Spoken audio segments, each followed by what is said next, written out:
Queria começar por confirmar que me estão a ouvir e a ver, sim, e que estão a ver um ecrã.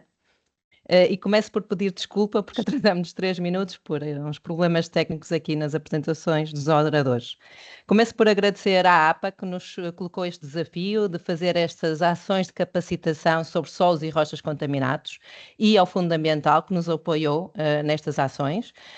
Também agradeço aos nossos oradores que se disponibilizaram a vir aqui partilhar o conhecimento que têm connosco, multiplicar conhecimento, e agradeço mais que tudo a vocês que se inscreveram e que cá estão presentes. Vocês são o fruto, não é, deste projeto, o objetivo último. Esta agenda vai ser bastante simples. No início começa a Leonel Santos, que vai fazer um breve enquadramento sobre o tema. O enquadramento legal será feito pela Sandra Silva. Teremos 2 casos de estudo, um apresentado pelo Marco Rocha e outro pelo Sérgio Moreira, e no final teremos perguntas e respostas, também com 15 minutos.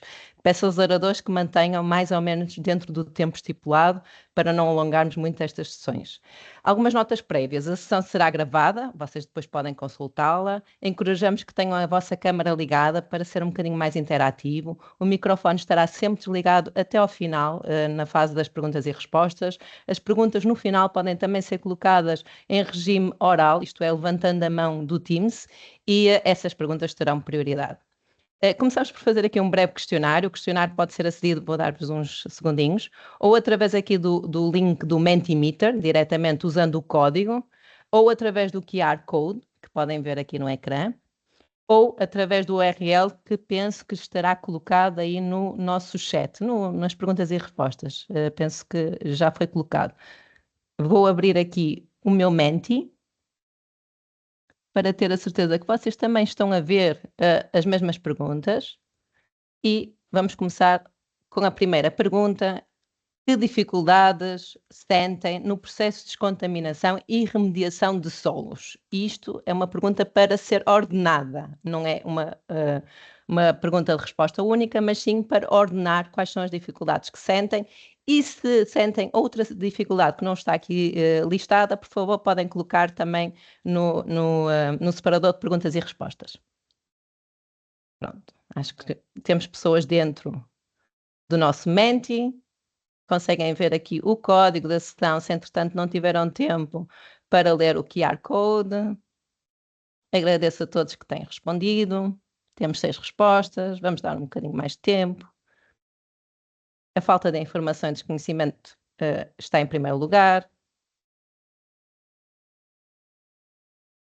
Eu se calhar pedi à Lourdes pelo menos para me dizer o número de participantes para saber quanto tempo é que eu tenho que esperar, pelo menos para termos aqui uma amostra fidedigna aqui dos nossos participantes nestas respostas. Temos cerca de 111 participantes, Vanessa. Ok, vamos esperar mais um bocadinho.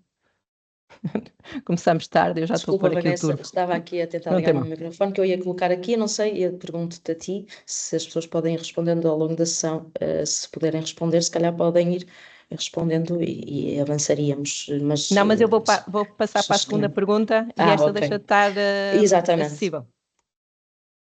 Ok. Vamos esperar mais um bocadinho só, pelo menos para ficarmos com o feeling. Embora eu acho que aqui o vencedor da falta de informação vai ser um vencedor claro aqui desta primeira pergunta. Porque passando para a pergunta seguinte não permite responder à primeira. Pronto, eu acho que temos 1/3 de participantes, vamos passar para a segunda. O que são solos contaminados?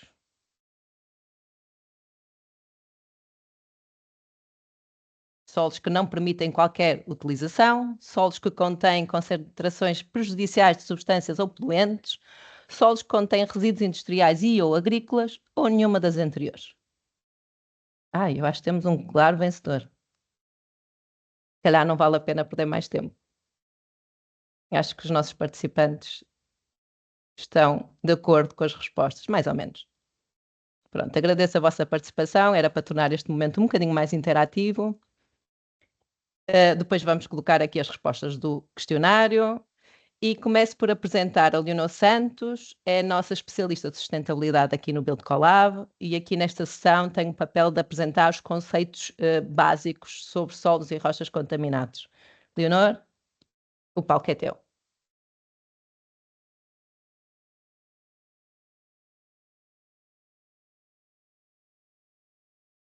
Boa tarde. Estão a ver a minha apresentação? Certo. Ok. Então, o meu nome é Leonor Santos e sou então a especialista de sustentabilidade no Build Collab, e hoje vou falar sobre avaliação e remediação de solos e rochas contaminados, abordando questões de sustentabilidade e boas práticas. Então, vamos começar por apresentar alguns conceitos gerais sobre solos. Depois vou explicar em que é que consiste a avaliação de solos e os passos que temos que seguir.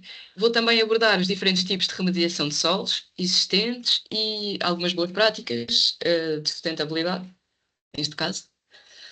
Então, em primeiro lugar, porque é que é tão importante preservarmos os nossos solos? É porque os solos são, de facto, um recurso fundamental para o equilíbrio ecológico e são o maior depósito terrestre de carbono do planeta. Por isso, também têm, claro, um papel crucial na regulação das emissões de dióxido de carbono e dos outros gases com efeito de estufa, o que faz com que ajudem a regular a questão das alterações climáticas, mas infelizmente estamos a enfrentar uma séria perda e degradação de solos nos últimos anos, e é um recurso que não é renovável, mas pode ser salvo através dos métodos de remediação de solos. E, portanto, é a melhor alternativa que temos para os recuperar. Pronto, e para além disso, temos a questão de que os solos para uso urbano estão cada vez mais escassos e, por isso, a reabilitação das áreas contaminadas é uma necessidade cada vez mais urgente, até porque o contacto com solos contaminados tem levado ao surgimento de problemas de saúde nas populações que vivem perto destes locais. Então, a resposta à pergunta do Mentimeter, o que é um solo contaminado? É um solo que contém concentrações de poluentes prejudiciais para a saúde humana. Em Portugal, ainda não temos propriamente uma avaliação geral do território relativa ao estado de contaminação dos solos e das águas subterrâneas, mas já temos várias áreas que foram identificadas como problemáticas, e aqui temos 3 exemplos. O Parque Empresarial de Estarreja, a Zona Industrial de Sines e a antiga Siderurgia Nacional do Seixal. E algumas delas já foram parcialmente tratadas, como é o caso do Parque Empresarial de Estarreja, que hoje em dia é o Ecoparque de Estarreja. De que forma é que os solos podem ser contaminados? Temos 4 tipos de contaminação de solos. A primeira tem a ver com os efluentes industriais, ou seja, através das águas residuais da indústria. A segunda, por metais pesados, que ocorrem por processos naturais em locais onde existem metais pesados presentes no solo e nas rochas, mas também devido à atividade humana.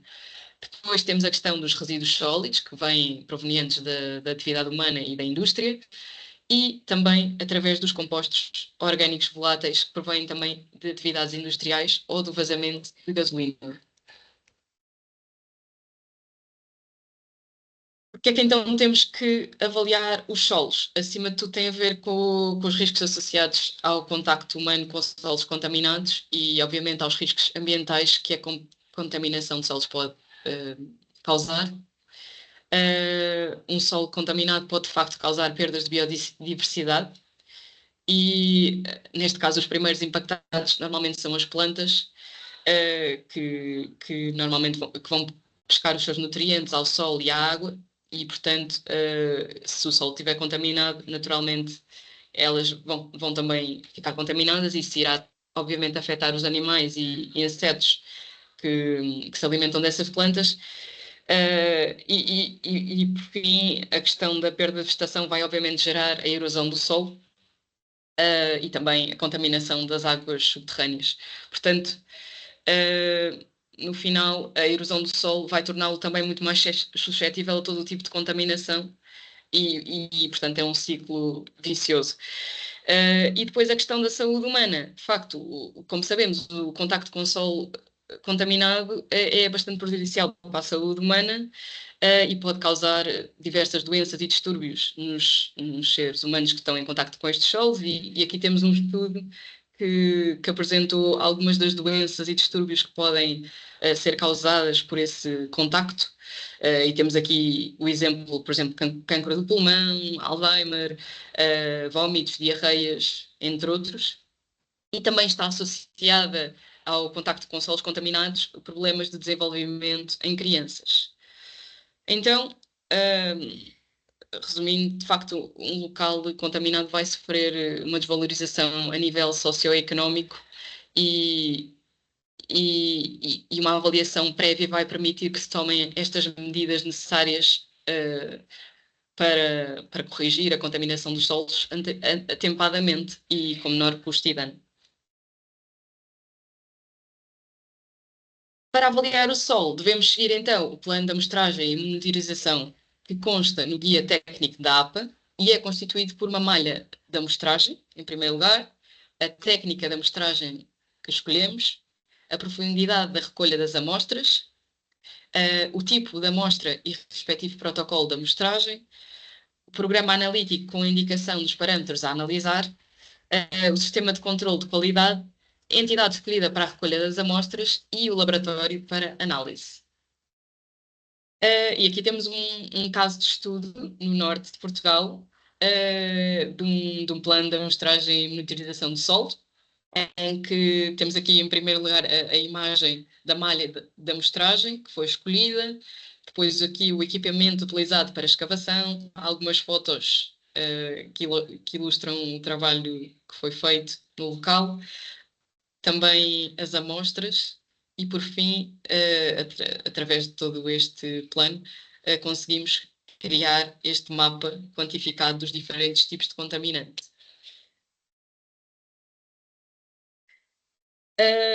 Então, quando já temos a quantidade de contaminantes na malha da amostragem, podemos então comparar os valores escolhidos com os valores de referência que constam no guia da APA sobre valores de referência para solos, em que temos, por um lado, os valores para uso agrícola e, por outro lado, os valores para uso urbano.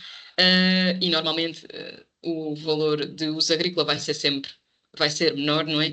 Porque, obviamente, temos que ter mais cuidado no que se refere à produção alimentar. Após a avaliação, e no caso de facto o solo estar contaminado, vamos ter que recorrer a métodos de descontaminação ou remediação de solos. Neste caso, o método mais utilizado, e infelizmente, é o método de escavação e aterro, porque é visto como o mais fácil e mais eficaz. É também atraente para clientes com curto prazo de desenvolvimento, porque é bastante rápido. E evita a necessidade de análises e projetos adicionais. No entanto, é aquele que tem maior impacto a nível tanto ambiental como social como económico. Os impactos ambientais deste método incluem emissões de gases com efeito estufa e ruído e aumento do consumo de combustíveis devido à necessidade, obviamente, de transporte de grandes quantidades de solo e, claro, o aumento dos aterros. Por outro lado, os impactos sociais têm a ver com expor os trabalhadores e a comunidade circundante a contaminantes e ruído, e os impactos económicos têm a ver com os custos de colocar os resíduos em aterro, que têm vindo a agravar-se nos últimos anos, e também com os custos do transporte e a necessidade de importar novos agregados para substituir os agregados removidos.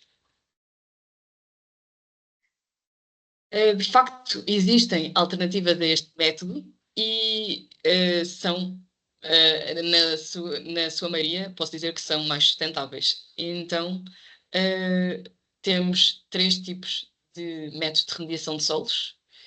O primeiro é os métodos biológicos, que recorrem a organismos vivos, como bactérias e plantas, para degradar ou transformar os contaminantes.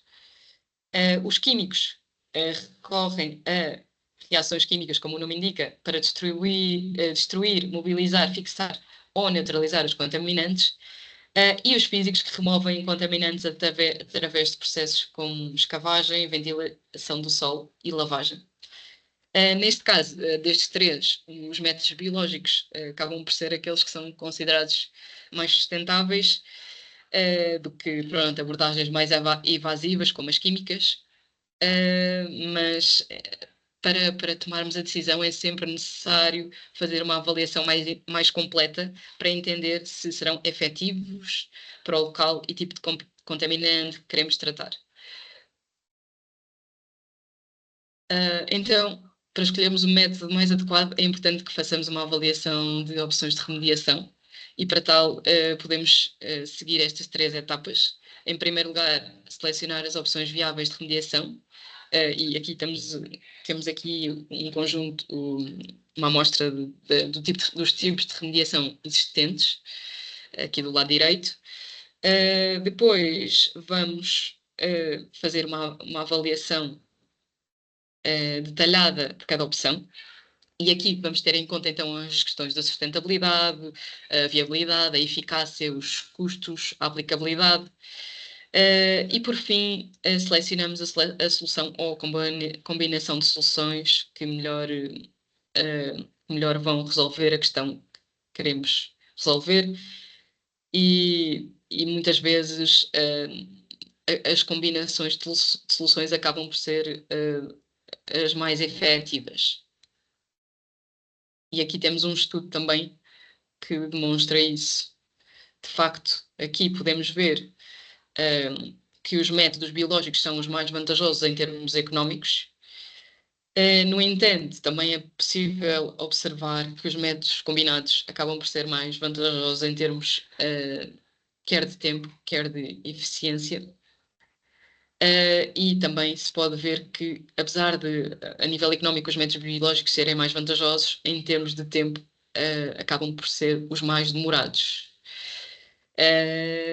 E aqui também, mais uma vez, para comprovar a questão económica, do lado direito temos uma tabela com os custos de remediação nos Estados Unidos por tonelada, e podemos ver que, de facto, os métodos biológicos são aqueles que têm um custo mais reduzido.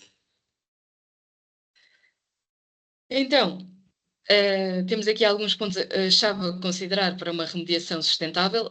Muitos deles já foram referidos, mas é importante relembrar, e, portanto, a questão da proteção da saúde humana e o ambiente, obviamente, adotar práticas de trabalho seguras, tomar decisões com base em dados científicos confiáveis, manter relatórios transparentes e envolver todas as partes interessadas no processo. E de facto,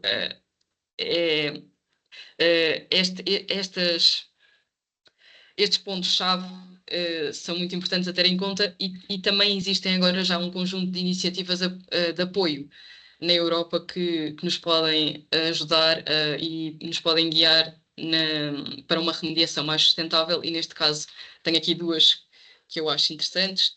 A SURF UK, que é um fórum de remediação sustentável do Reino Unido, e que utiliza 15 indicadores para avaliar a sustentabilidade de uma remediação. E temos a Nicole, que é o Fórum Europeu da Remediação Sustentável.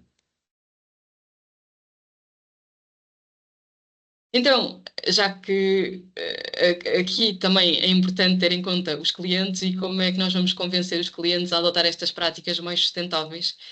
E pronto, uma questão que eu coloco aqui é a responsabilidade social. É sempre uma forma de apelar a práticas sustentáveis, e de facto, se conseguirmos comprovar que estas práticas vão tornar, vão melhorar a imagem da empresa, não é? Então, penso que será do interesse do cliente, mas para isso é importante que de facto, o diálogo seja iniciado logo desde o início do projeto, para que o cliente entenda a importância de incluir estas práticas, e para que inclua tempo e recursos para a remediação sustentável no seu cronograma de projeto. Aqui, então, algumas eu já tenho falado, mas aqui são um resumo de boas práticas que vamos ter em conta. É a educação e conscientização e envolver os clientes desde o início, como referi há pouco, cumprimento regulamentar, quer das normas nacionais, quer das normas europeias, e esta parte já vai ser falada a seguir pela Sandra. O plano de amostragem e monitorização de solos contaminados e, por fim, priorizar sempre os métodos de remediação que sejam mais sustentáveis, como é o caso dos biológicos. Pronto, é isto. Então, um solo é de facto um recurso fundamental e não renovável, e em Portugal existem já diversas áreas contaminadas, algumas identificadas, outras que ainda não foram identificadas. E, portanto, a avaliação dos solos pode trazer, de facto, benefícios económicos e ambientais, pois, por um lado, possibilita a reutilização do solo como subproduto e reduz a possibilidade de danos futuros mais graves, não é? E pronto, e por outro lado vai permitir que não haja perdas de biodiversidade e todas as outras questões que eu já referi anteriormente. De facto, existem diversas formas de remediação de solos e a escolha da tipologia dependerá do local e do tipo de contaminação, mas existem métodos de remediação que são mais sustentáveis e, portanto, devemos sempre tentar escolher esses métodos quando é possível. E por fim, volto a referir que é importante que seja feito um plano de amostragem e monitorização para prevenir a construção de infraestruturas e edifícios em locais contaminados. Obrigada, Leonor. E é isso. Obrigada.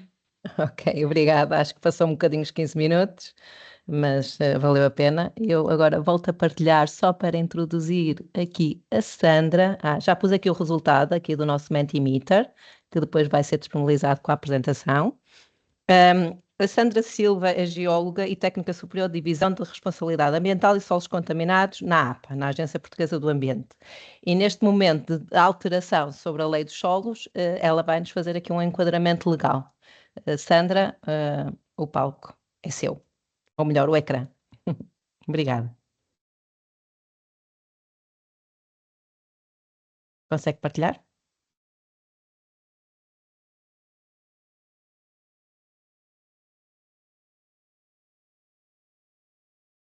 É que já está visível para todos. Podem confirmar?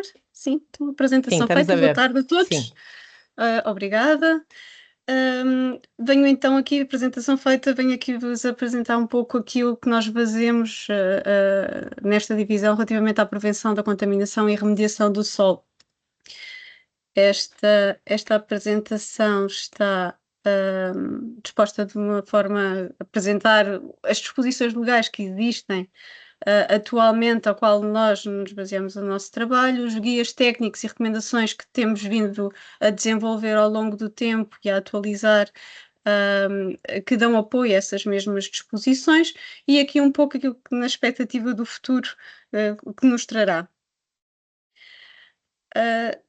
Assim, relativamente às disposições legais existentes, sabemos que atualmente na legislação da União Europeia não existe uma lacuna clara relativamente ao que diz respeito a este meio ao solo.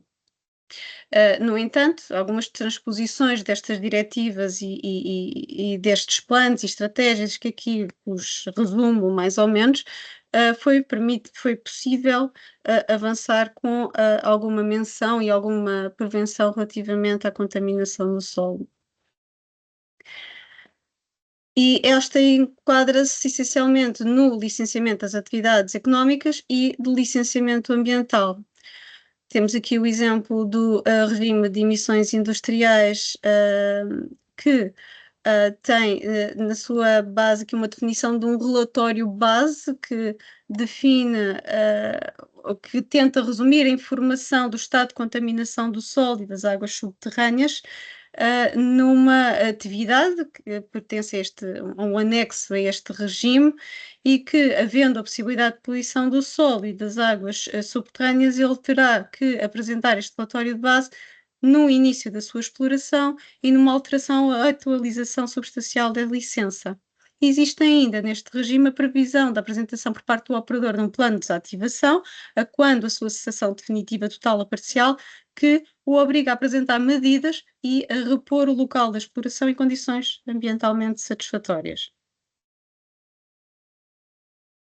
Outros exemplos temos o regime jurídico de danos ambientais, a responsabilidade ambiental, que, baseado no princípio do poluidor-pagador, apresenta também algumas medidas mais adequadas e que assegurem a reparação dos danos ambientais, nomeadamente no solo.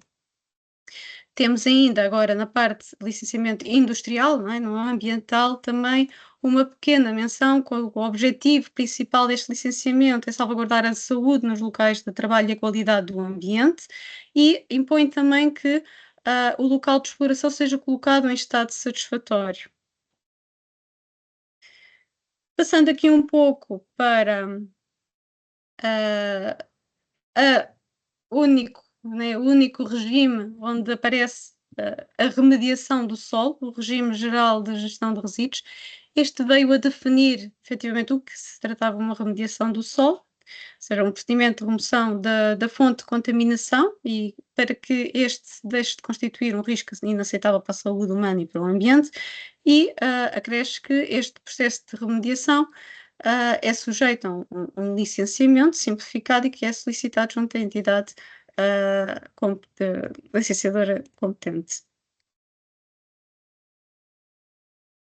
Ainda no mesmo regime, mas no anexo 2, aparece o regime jurídico de deposição de resíduos em aterros, que também já prevê uma avaliação inicial do estado do solo antes do início do aterro, da atividade do aterro, e que prevê que esta seja um referencial a quando a sua monitorização, que é feita de 5 em 5 anos, e também peço desculpa, e também na sua fase de encerramento e pós-encerramento da instalação, que não é só após a selagem do aterro, há um acompanhamento após o encerrar do aterro. E agora, fugiu-me.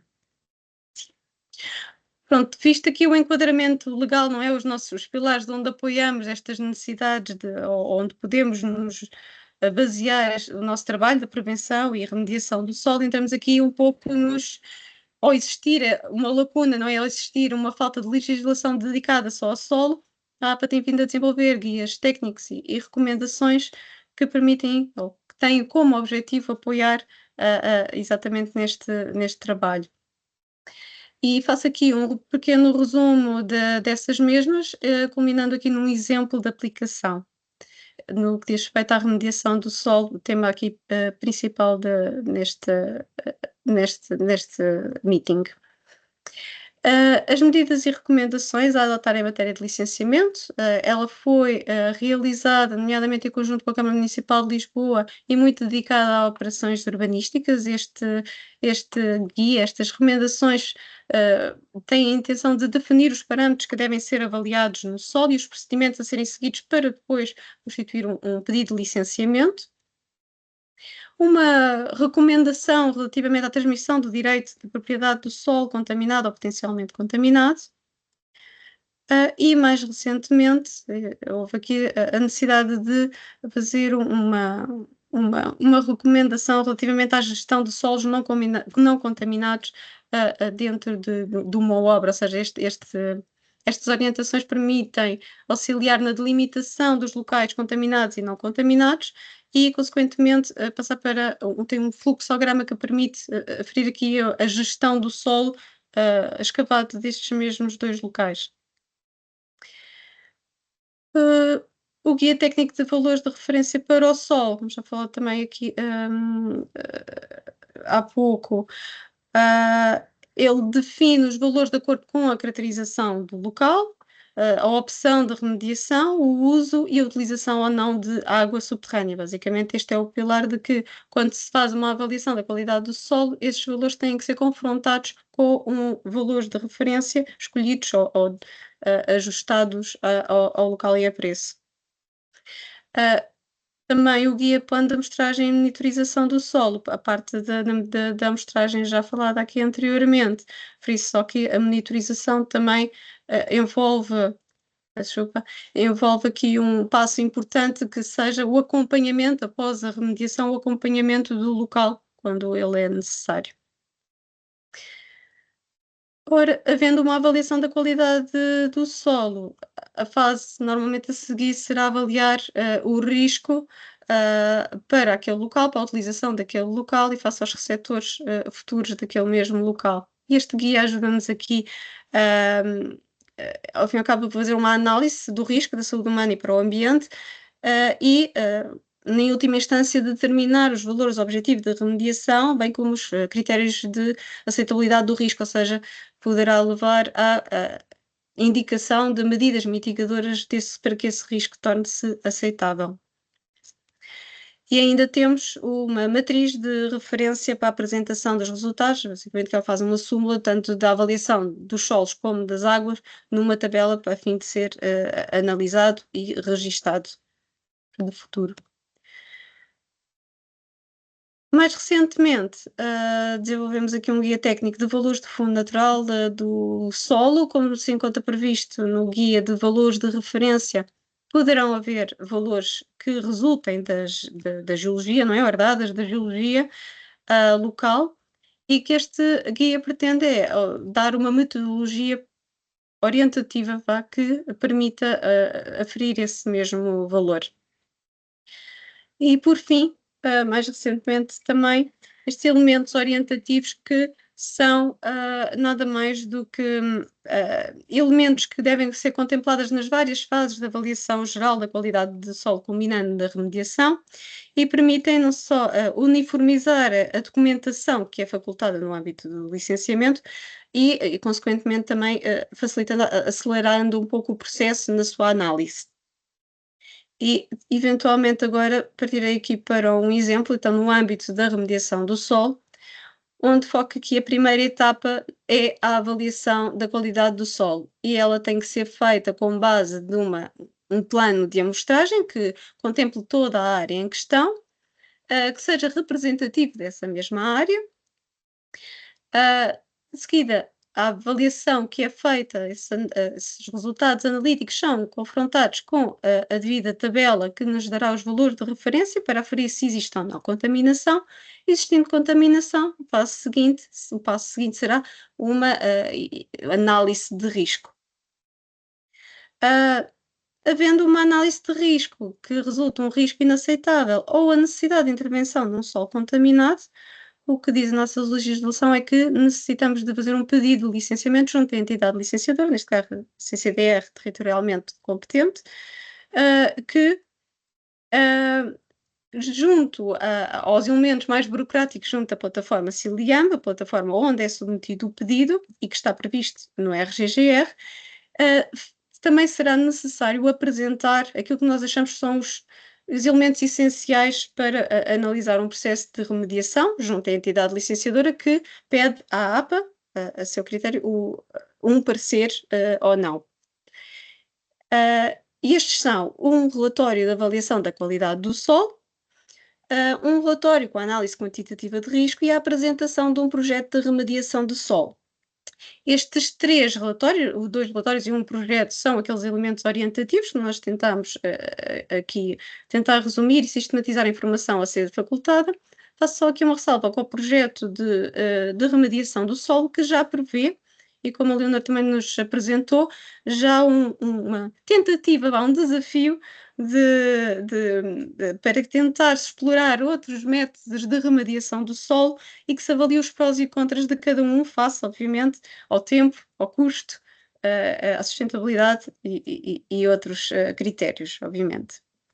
Esta etapa culmina, então, na execução de um plano de remediação que foi aprovado, ou seja, o proponente terá na sua posse um TUA, um título único ambiental com uma série de condições e no fim da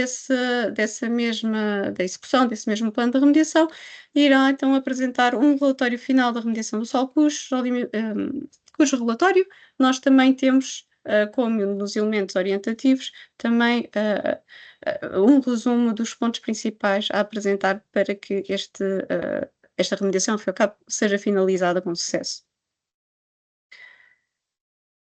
E aqui um pouco, então, do espreitar do possível, o que o futuro nos trará. Encontra-se em discussão uma diretiva, numa fase mais avançada da discussão, da Diretiva dos Solos Saudáveis.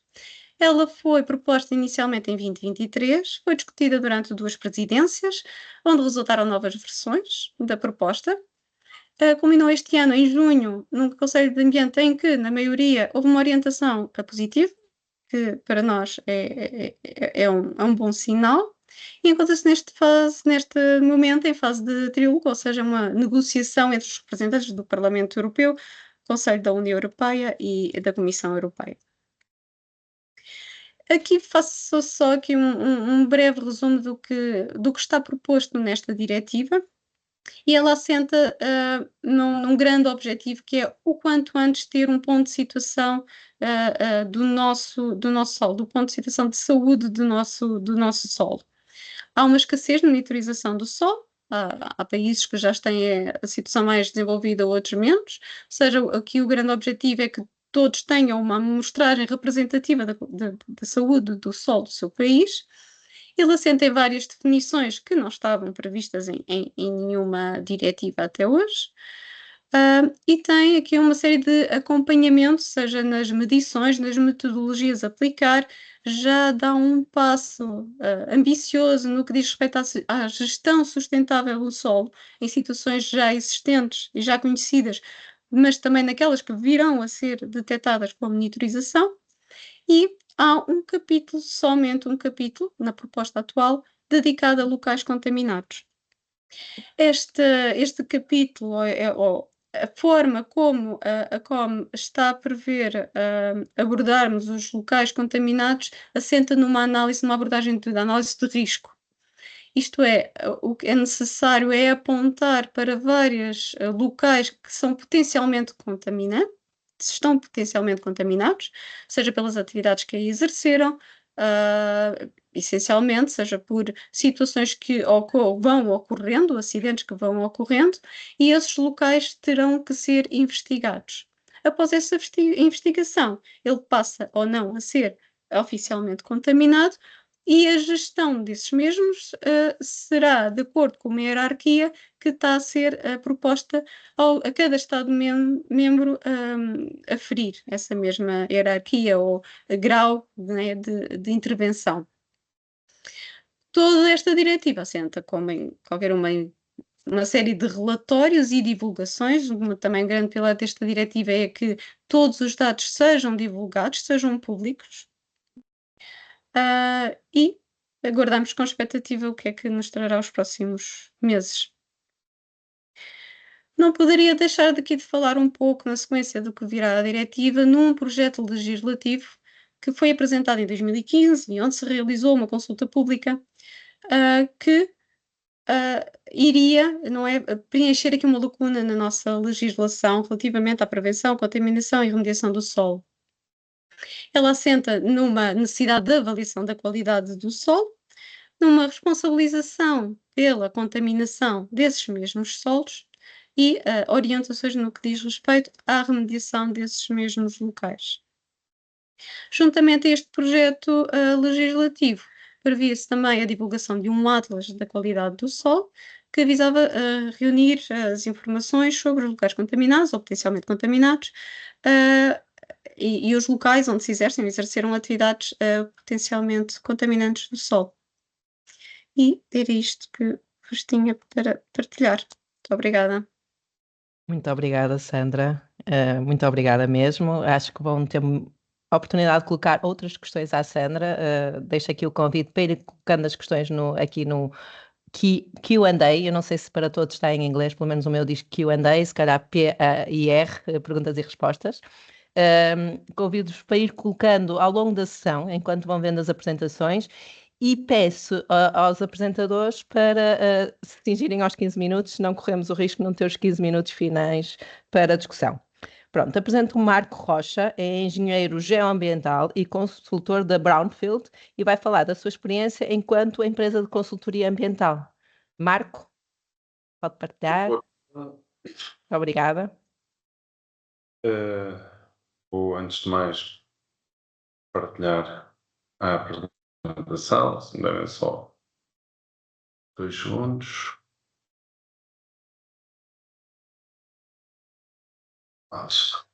Creio que estão a ver, não estão? Ótimo, muito bem. Bom,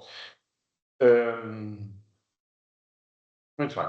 Então, o meu nome é Marco Rocha, como a Vanessa disse, portanto, sou consultor principal da Brownfield Engineering, uma empresa de consultoria na área geoambiental. A minha formação especificamente é de engenharia geológica e não geoambiental, mas de facto já me sinto um engenheiro geoambiental. Obrigado por essa referência. Portanto, nós na Brownfield Engineering fazemos aqui todo o processo, ou todas as etapas relacionadas com, precisamente, a gestão de locais contaminados. Portanto, desde a avaliação da contaminação, portanto, ao estudo de soluções para, enfim, resolver os problemas, quando o estudo da avaliação da contaminação assim os identifica, ao projeto, ao plano de remediação, depois o acompanhamento e, a maior parte das vezes, a instrução dos processos de licenciamento e o acompanhamento, e sim, raras vezes, remediação propriamente dita, mas essencialmente o acompanhamento das operações de remediação. O que eu vos trago aqui hoje, inicialmente tinham lançado o repto, o desafio de apresentar um case study. Acontece que nas últimas semanas, e concretamente até nos últimos dias, temos vindo a ser bombardeados com questões da parte de promotores, questões por parte de empreiteiros, enfim, de todos os stakeholders que lidam com este tema da contaminação e que me levaram a alterar um pouco a ideia que eu tinha relativamente ao tema que vos trazia hoje em relação à questão de um case study para uma questão talvez um pouco mais, enfim, mais temática. O que é que isto quer dizer? Nós, efetivamente, na promoção e na construção em locais contaminados, tem surgido uma série de questões, uma série de dúvidas, quer entre os promotores, como bem propriamente também nas empresas de construção, que, no meu entender, se torna relevante destacar e debater também, porque muitas delas, obviamente, nós não temos resposta e torna-se importante também criar aqui um bocadinho de massa crítica para discutirmos e percebermos como é que podemos resolver estes temas. Mas, desde logo, dizer-vos que, no meu entendimento, a promoção imobiliária, ou redesenvolvimento, é uma palavra que eu acho que nem existe, na verdade, em locais contaminados, essencialmente recheia-se de um número significativo, quer em número, quer em qualidade de oportunidades. A Leonor também abordou levemente este assunto. Estamos a falar de uma ação de elevado valor ambiental e social. Desde logo, temos o aproveitamento de áreas degradadas do território. Passamos por uma reabilitação social e física do território. Portanto, isto quando penso nisto, penso num caso concreto que nós temos em mãos de um enorme brownfield, um local contaminado, uma área degradada, que vos posso dizer que tem cerca de 12 hectares e que será totalmente reconvertido numa zona de espaços verdes, habitação, comércio, serviços e, portanto, uma franja que neste momento é uma franja de território na urbe, torna-se um núcleo ela própria de desenvolvimento. E esse núcleo, exatamente, não é, constitui um novo centro de dinâmica económica e social. Tipicamente, quando nós estamos a falar em brownfields, a dimensão é um tema, e é um tema que constitui um desafio, obviamente, mas também constitui uma oportunidade, no sentido em que nos permite devolver à sociedade enormes áreas de território, enormes áreas da cidade ou das cidades que estão profundamente degradadas e abandonadas. Obviamente que também estamos a falar na criação de valor económico, óbvio, porque estamos a criar e estamos, com essa criação, estamos portanto, a criar valor económico, não é? Estamos, lá está, a devolver à cidade áreas muitas vezes extensas, e este aspecto particularmente importante, que há uma resolução de problemas de salubridade ou de saúde pública. A salubridade pelo abandono dos territórios, obviamente, ou dos terrenos, ou dos lotes, ou das propriedades, mas também saúde pública, porque nem sempre a contaminação é um problema que podemos ignorar. É um facto que, por vezes, a contaminação dos solos e das águas subterrâneas é um problema, efetivamente, de saúde pública, que é, muitas vezes, esquecido, muitas vezes não se dá a devida importância, mas, efetivamente, pode constituir um problema de saúde pública, ok? E depois temos a outra vertente, a vertente mais focada no ordenamento do território, por um lado, a mitigação da utilização de greenfields, o que, por um lado, enfim, a mitigação da utilização de greenfields, que vai, obviamente, controlar a expansão do território ocupado. E isto vai precisamente ao encontro dos objetivos da Lei de Bases de Ocupação do Solo, que nos diz que não devemos ocupar novo território, ou devemos evitar, ou só em última análise, ou em último recurso, é que devemos ocupar novos terrenos com construção. Ok? Obviamente que estas oportunidades não vêm sem desafios, não é? E pondo-me também aqui um bocadinho na pele dos nossos clientes e daqueles que, ao fim e ao cabo, acabam por ser os promotores destes grandes, às vezes grandes, outras vezes não tão grandes, projetos, mas à cabeça surge o risco financeiro. Obviamente que há um risco financeiro muito maior em agarrar um projeto num local contaminado, ou potencialmente contaminado, do que num local que não tem qualquer histórico, não é? Muito mais fácil, obviamente, construir uma zona virgem do que construir uma antiga fábrica de tintas ou coisa qualquer do estilo, não é? São projetos que exigem muito mais, são projetos que exigem um maior controle técnico, exigem um maior controle orçamental, exigem que se conheça muito bem o terreno onde eles vão ser implantados. E isso traduz-se necessidade de estudos e tarefas adicionais que não só se focam nesta temática da avaliação da contaminação, mas também muitas vezes associados aos próprios estudos geológicos e geotécnicos e, obviamente, estudos complementares que derivam das necessidades de, muitas vezes, alterar os projetos em função daquilo que nós estamos a encontrar à medida que o conhecimento vai avançando e à medida que vamos sabendo mais. São projetos, e principalmente quando as suas áreas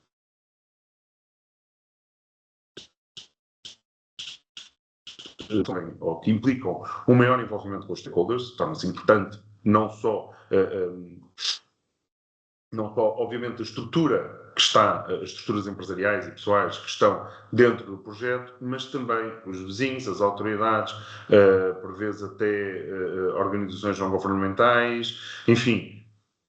Não faz sentido, ou não fará sentido, avançar por um projeto de redesenvolvimento de um grande brownfield, achando que o vamos fazer de forma fechada, autocentrada e sem comunicar com a envolvente. É algo que não me parece que seja socialmente, parece-me estar um pouco desajustado, não é? Por outro lado, também envolve relações contratuais mais complexas, o risco é maior e, portanto, vamos ter todas as partes a tentar calcular esse risco nos seus contratos e, portanto, os seus contratos vão ter um crescimento de complexidade natural, não é? No norte da Europa, por exemplo, ou no centro-norte, estando a falar em Bélgica, Holanda, este tema já está tão maduro que os contratos estão, obviamente, muito mais tipificados nesta matéria, mas são contratos bastante complexos, até porque a própria legislação implica cauções na transferência, cauções ao Estado na transferência de propriedade, implica transição de responsabilidades, implica, inclusive, portanto, pessoalmente, os signatários dos contratos e, portanto, essas relações contratuais são complexas e a importação para Portugal desta complexidade, enfim, é óbvio, não é? E, portanto, nós estamos a ver precisamente esta questão a crescer, a questão da complexidade. Óbvio que tudo isto demora mais tempo, não é? Demorará, obviamente, e toda a gente compreende que demora muito mais tempo fazer um projeto num local contaminado do que num local que não tem rigorosamente nada, não é? Portanto, não só pela construção, pelo processo de remediação, mas também, obviamente, pelos processos de licenciamento, de estudo, conhecimento, etc. E isto, enfim, não é um desafio, obviamente, e acho que todos temos consciência que as interações com as autoridades públicas são desafiantes. Não quero dizer nada nem de mal nem de bem com isto, mas de facto, mais um desafio, porque temos necessidade de interações adicionais com as autoridades públicas. E, por outro lado, há um desafio que é um pouco, enfim, enviesado, se calhar, se puder usar esta expressão, que se prende com um nivelamento do terreno na competição entre promotores. Ou seja, este desafio, para mim, é muito significante, é muito significativo, e tenho a certeza que para os nossos clientes, enquanto promotores imobiliários, também o é. Nós temos que ter a certeza, nós temos que ter a garantia, ainda para mais numa altura em que a habitação é um assunto, nós temos que ter a certeza que todos estão a jogar, entre aspas, no mesmo campo, não é? E, portanto, não podemos ter situações de desenvolvimentos em locais contaminados, cumprindo todas as regras e seguindo todas as melhores práticas, e ao lado termos alguém a desenvolver um projeto imobiliário sem qualquer respeito pelo ambiente, neste caso, de forma genérica, mas em particular pelo cumprimento destas regras. Isto é um tema relevante, é um tema que não cabe a nós consultores, não cabe à Agência Portuguesa do Ambiente enquanto não é a entidade de inspeção, não cabe aos promotores porque não está no seu ADN andarem-se a controlar uns aos outros. Portanto, terá que caber a alguém, exatamente a quem, confesso-vos que ainda não consegui perceber, mas isto é um facto, tem que haver aqui um pouco mais de fiscalização nesta matéria. Bem, e como é que nós podemos vencer estes desafios? É óbvio que não listo, é impossível listar todos aqueles que são os passos que nos obrigariam a vencer todos estes desafios, nomeadamente o último, obviamente, mas podemos deixar aqui um caminho, não é? A importância das environmental due diligences, okay? É essencial que a aquisição de uma propriedade seja precedida de uma due diligence ambiental, de percebermos efetivamente se temos ou não temos risco de contaminação, risco potencial de contaminação dos solos quando avançamos para o projeto. E isto não é só conhecer por conhecer, é porque efetivamente isto tem consequências, como já vimos. Os desafios existem e, portanto, se um promotor não está preparado para encarar os desafios, então deve assumi-lo, tudo bem, não há problema nenhum nisso, não é? Deve assumi-lo e deve procurar, então, decidir da melhor forma possível, sabendo à partida se aquela propriedade lhe causa esse desafio ou lhe provoca esse desafio ou não. Depois, por outro lado, devemos avançar, devemos ter a certeza que estamos a realizar os estudos adequados para a temática dos solos contaminados e às várias fases do processo. Pronto, a Sandra falou nisto, obviamente, mas é essencial que se perceba que um estudo preliminar de fase 1 é um estudo preliminar e deve ser feito numa fase preliminar do processo. Muitas vezes este estudo até se cruza com o princípio do diligência ambiental, não é? O estudo detalhado, quando temos contaminação comprovada, vai-nos permitir não só conhecê-la, mas caracterizar a contaminação, ok? A análise quantitativa de risco vai-nos permitir perceber se essa contaminação efetivamente é perigosa para a saúde humana ou não, quer isto dizer, se o risco é aceitável ou inaceitável, ok? O risco existe sempre, nós temos é que perceber o que é aceitável e o que é inaceitável. E depois, fruto disto tudo, obviamente, há necessidade de fazer muitas vezes estudos complementares, porque há aqui uma zona merece ser mais bem caracterizada, há aqui alguma informação que está em falta, há aqui alguma informação que foi solicitada pelas autoridades, os estudos complementares são frequentes e necessários e muitas das vezes até são elementos-chave na otimização dos planos de remediação. Okay? Depois o próprio plano de remediação, o que é que nós vamos fazer naquilo, não é? E por último o relatório final da operação de remediação. Isto é, de uma forma sintética, a estrutura de reporte de um projeto de gestão de um local contaminado, desde a avaliação preliminar até ao final da operação de remediação. O que é que eu vos digo, o que é que eu aqui acho essencial como um passo significativo no caminho de vencer estes desafios? A contratação de empresas capacitadas e a existência, seja nessas empresas ou a sua formação, entenda-se de uma forma genérica, de técnicos competentes. Okay? Bem, por outro lado também, precisamos ter as autoridades capacitadas. E o que é que isto quer dizer? Não estamos só a falar dos técnicos, mas também precisamos de técnicos capacitados nas autoridades, precisamos de encontrar formas, falo nisto enquanto sociedade e não especificamente enquanto consultor principal da Brownfield Engineering, engenheiro geólogo, não, falo disto do ponto de vista da sociedade. Nós precisamos efetivamente de capacitar os técnicos das autoridades, das várias CCDRs, da Agência Portuguesa do Ambiente, das câmaras municipais. Este tema existe, este tema é real. Este tema tem que fazer parte do dia-a-dia da parte ambiental, se quiserem, da administração pública. Não podemos pensar, isto é sol, está lá em baixo e tal. Não, como a Sandra apresentou em relação e a Leonor também, na referência relativamente à Diretiva dos Solos Saudáveis, a União Europeia já percebeu, não foi fácil, mas percebeu a importância da saúde dos solos e, portanto, nós temos que também a perceber, e nesse sentido, a sociedade deve, de alguma forma, e confesso aqui alguma dificuldade em projetar como, levar a administração pública a capacitar os seus técnicos, os seus métodos, os seus procedimentos, porque de facto os procedimentos são essenciais para que nós possamos resolver as questões que temos em termos de contaminação sem sobre-honorar todas as partes, portanto não só os promotores, não só os consultores, não só os empreiteiros de remediação, sejam empreiteiros tradicionais ou os específicos de remediação, não só as autoridades, portanto não podemos sobrecarregar os vários participantes neste processo e para isso precisamos efetivamente de capacitar a administração pública. Depois precisamos de mais regras, mais diretrizes, mais claras, mais evidentes, que vão efetivamente ao encontro daquilo que se pretende, porque o espaço europeu não é suficiente em termos de regras e diretrizes, ok? Tem muita coisa, mas não é suficiente.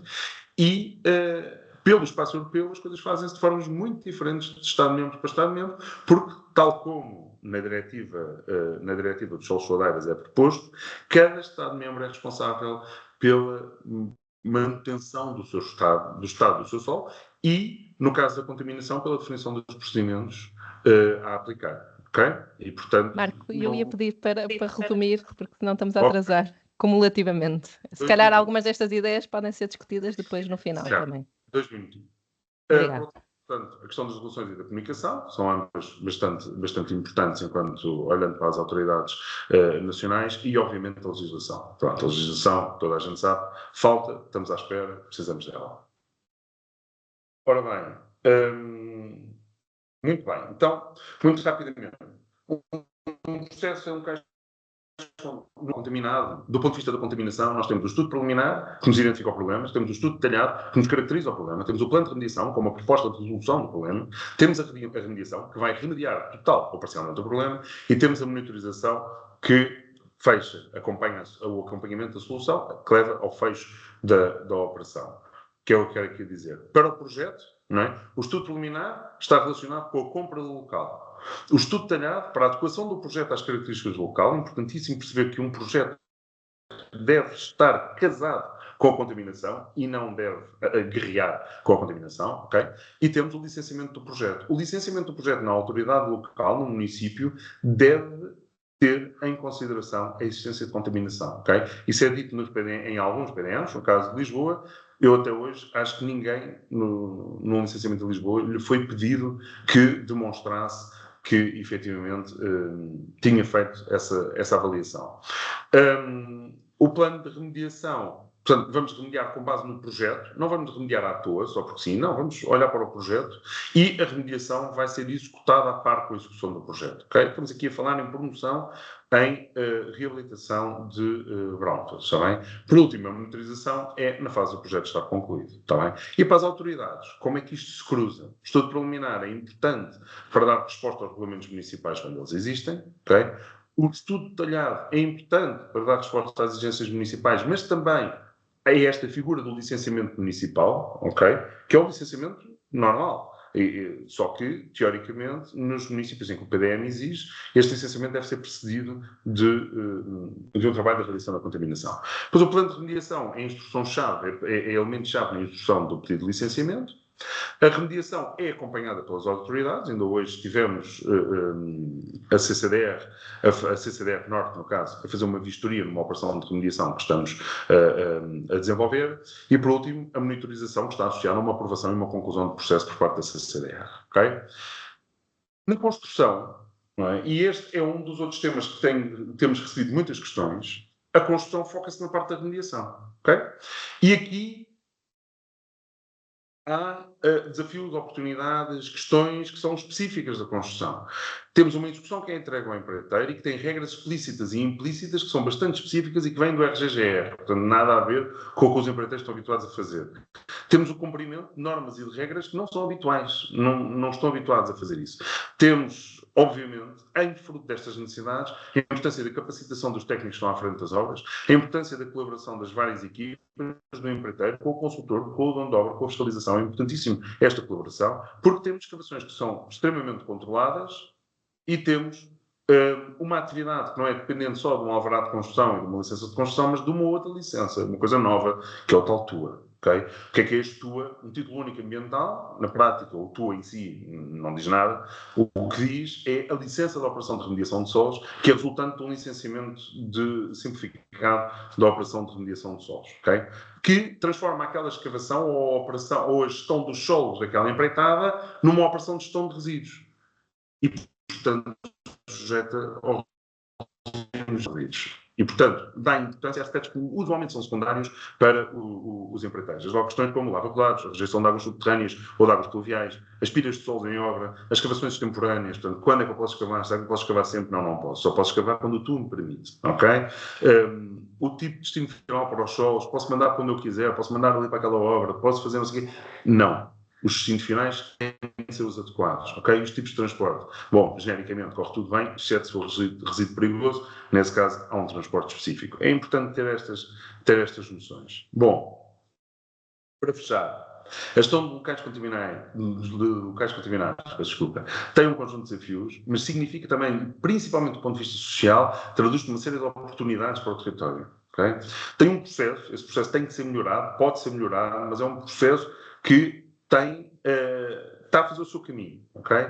E que, obviamente, tem que criar aqui uma mudança uma espécie de mudança de paradigma da construção em Portugal, ok?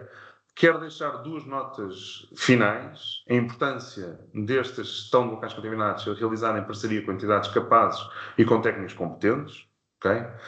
E uma última relativa à importância da figura profissional qualificada, ou de um termo de responsabilidade, ou de uma cédula profissional, obrigatória nestes processos, e especificamente naquilo que nos toca a nós, enquanto consultores, na área da gestão de locais contaminados. Okay? O risco inerente à consultoria insuficiente é significativo, existe, e termino com uma frase de um relatório que nos foi partilhado por um cliente, onde alguém, não é, na conclusão, termina dizendo ao nosso cliente que, portanto, o horizonte de aterro será removido na totalidade.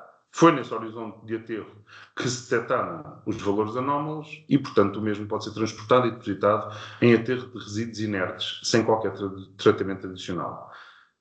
Isto é uma absoluta mentira, isto é uma falsidade absoluta, isto é completamente impossível, isto levaria a contraordenações ambientais graves na última análise. Em primeira análise, levaria aquilo que levou, que foi o primeiro carro que saiu daquela obra com um aterro de resíduos inertes, foi bloqueado à porta do aterro, foram feitas análises, o carro foi rejeitado e a obra parou, porque teve que se fazer o estudo e está-se a fazer o licenciamento da operação de remediação.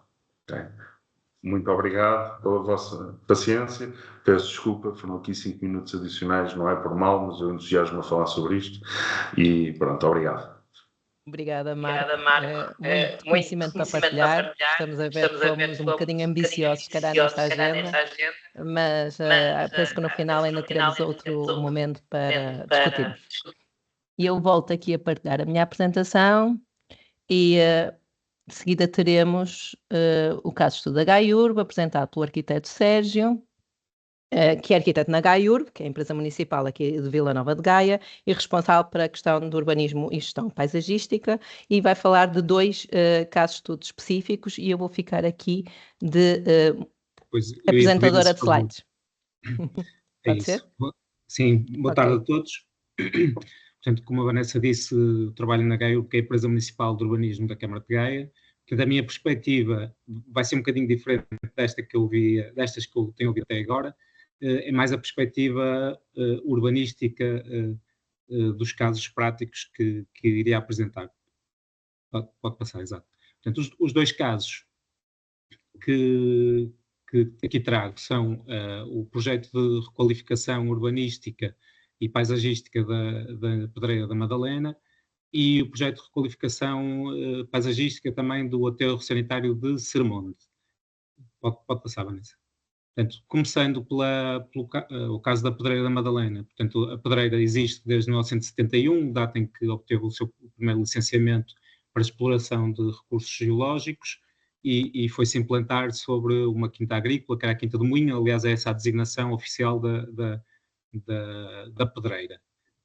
Neste extrato da cartografia de 1976-81, portanto, é possível ver já a cratera da exploração de granito. Portanto, a Pedreira tinha um ramal privativo, uma vez que também a função, na altura, primordial era produzir balastro para o caminho de ferro. Portanto, tinha um ramal particular de ligação à linha do norte. E também é possível ver que, à data, praticamente não existiam construções à volta, tirando ali a Quinta do Fojo.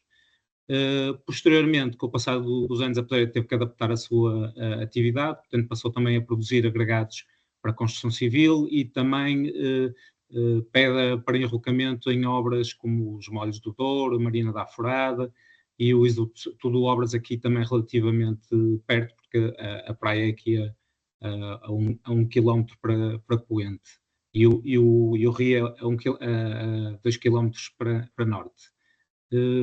Pode passar, Vanessa. Pronto, nesta imagem vemos aqui uma sucessão que mostra a transformação desta área ao longo dos anos e esta imagem do meio, correspondente ao ano 2000, é relevante na medida em que é a partir dessa data que a Pedreira, para além da exploração de granito, passa também a aceitar, a começar a iniciar a atividade de começar a receber resíduos de construção e demolição, atividade essa que manteve até recentemente, até 2021. Pronto, a Pedreira chegou a ter uma unidade também de transformação de fibrocimento e um centro de triagem de resíduos de construção e demolição. Pode passar. Aqui em 2005 já se começa a ver, portanto isso é mais visível agora também nestas imagens, que simultaneamente que há a exploração do granito, também começa a haver o enchimento da Pedreira, o lado nascente da Pedreira a ser preenchido com enchimento, até que finalmente, como eu disse, em 2021 a Pedreira encerrou, deixou de receber resíduos de construção. Apesar da Pedreira da Madalena ser até referida como um bom exemplo de integração urbana, portanto, ao longo dos 50 anos de atividade da empresa, não há registro de grandes conflitos com a população local. A verdade é que há sempre alguns inconvenientes, seja na produção de poeiras, quando faziam exploração de granito havia recurso a explosivos, portanto havia ruído, vibrações, movimento de veículos pesados. Portanto, há sempre algum atrito entre este tipo de atividades e o território. Também vamos vendo nas imagens que a urbanização foi cada vez mais cercando a Pedreira e, portanto, agravando esses conflitos. Por isso, foi com alguma satisfação, pode passar, que o município recebeu o contacto. Portanto, como eu referi, a Pedreira deixou de extrair granito em 2013 e de receber resíduos em 2021. Portanto, foi com alguma satisfação que o município recebeu o contacto da Soluzel e da IFAG, que é o grupo internacional que detém a Pedreira, no sentido de, em conjunto com o município, desenvolver um estudo para a requalificação urbanística e paisagística da Pedreira. Esse projeto está a ser desenvolvido por um gabinete de arquitetura chamado COBE, que é o autor de algumas das imagens que eu vou apresentar, que efetuou uma análise do território. Agora, depois de ouvir a apresentação da Sandra e do Marco, não sei se fizeram uma análise dos solos, mas provavelmente também terão que fazer. Portanto, fizeram uma análise mais urbanística na área de mobilidade, património, elementos patrimoniais existentes, e recentemente apresentaram-nos ao município uma proposta que está no slide seguinte. Portanto, a proposta é de criar um grande parque urbano na zona que foi objeto do enchimento, portanto, da cratera da exploração de resíduos de recursos geológicos, criar um parque e nas franjas da parcela, no limite da parcela, urbanizar os terrenos fazendo a articulação com o tecido urbano existente, quer a poente, quer a sul, quer a norte.